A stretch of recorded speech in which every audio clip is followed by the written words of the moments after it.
Hi friends, ഇന്നൊരു unboxing വീഡിയോയുമായിട്ടാണ് ഞാൻ വന്നിരിക്കുന്നത്.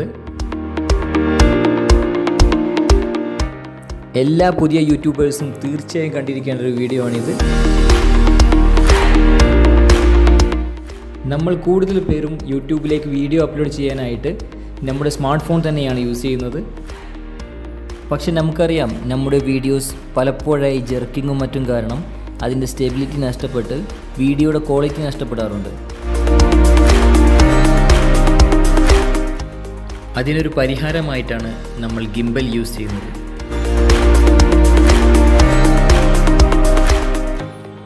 നിലവിൽ ഒരുപാട് ബ്രാൻഡഡ് ഗിംബലുകൾ അവൈലബിൾ ആണ്. എങ്കിലും DJI ബ്രാൻഡാണ് ബിൽഡ് ക്വാളിറ്റിയിലും ഓപ്ഷൻസിലും മുന്നിട്ട് നിൽക്കുന്നത്.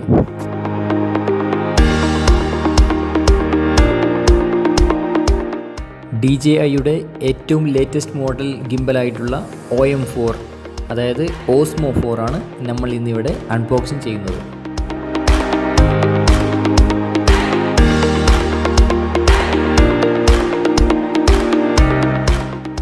ഇത് വെറും ഒരു അൺബോക്സിങ് വീഡിയോ ചെയ്യാനായിട്ട് ചൂസ് ചെയ്തതല്ല, ഇത് എനിക്ക് യൂസ് ചെയ്യാൻ വേണ്ടി തന്നെ പർച്ചേസ് ചെയ്തതാണ്.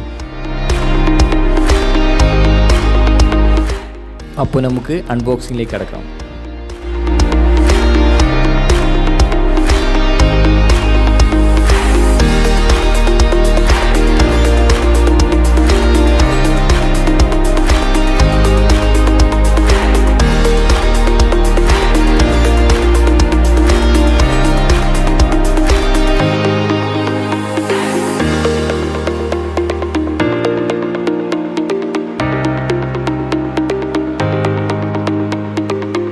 ഓപ്പൺ ചെയ്ത ഉടനെ ഇതിനകത്ത് നമുക്ക് കാണാൻ സാധിക്കുന്നത് ഒരു പേപ്പർ ബോക്സ് ആണ്.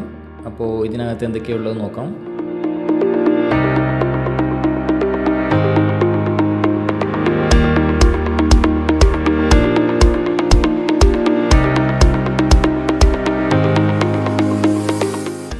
ഇതൊരു ക്ലിയർ ട്രാൻസ്പെറൻറ്റ് പേപ്പറാണ്. ഫോണിൻ്റെ പിറകിൽ ഇതിൻ്റെ മാഗ്നറ്റ് ഒട്ടിക്കുമ്പോൾ ഫോണിൻ്റെ സെൻറ്റർ കണ്ടെത്താനായിട്ടാണ് ഇത് ഉപയോഗിക്കുന്നത്.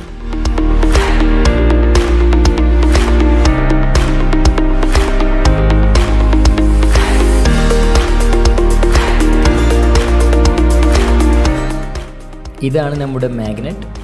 ഇത് ഫോണിൻ്റെ പിറകിൽ ഒട്ടിച്ചതിന് ശേഷം ഗിംബലുമായി കണക്ട് ചെയ്യുകയാണ് ചെയ്യുന്നത്.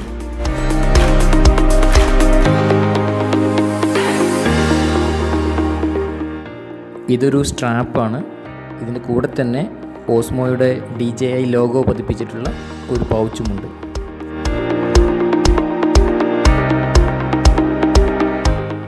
ഇതങ്ങോട്ട് മാറ്റി വെക്കാം.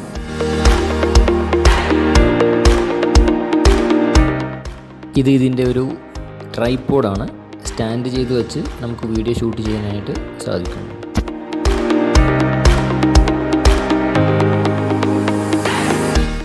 Okay, next. ഇതാണ് ഇതിൻ്റെ മെയിൻ മാഗ്നറ്റിക് ഹോൾഡർ. ഇത് അഡ്ജസ്റ്റബിൾ ആണ്. ഏതൊരു മൊബൈലിനും ഇത് യൂസ് ചെയ്യാവുന്നതാണ്.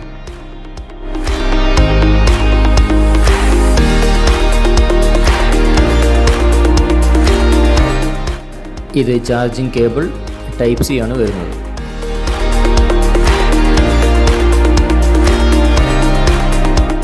ഇനിയാണ് നമ്മുടെ main item, DJI Gimbal Osmo 4.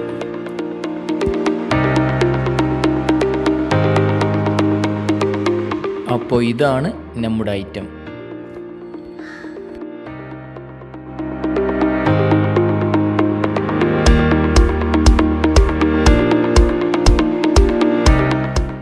ഇത് ഫോൾഡബിൾ ആയത് കാരണം തന്നെ വളരെ ഈസിയാണ് നമുക്കിത് ക്യാരി ചെയ്യാനായിട്ട്.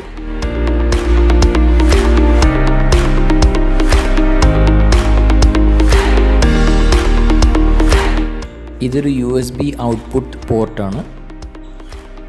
അത് നമുക്ക് ഒരു പവർ ബാങ്ക് പോലെ യൂസ് ചെയ്യാനും സാധിക്കുന്നതാണ്.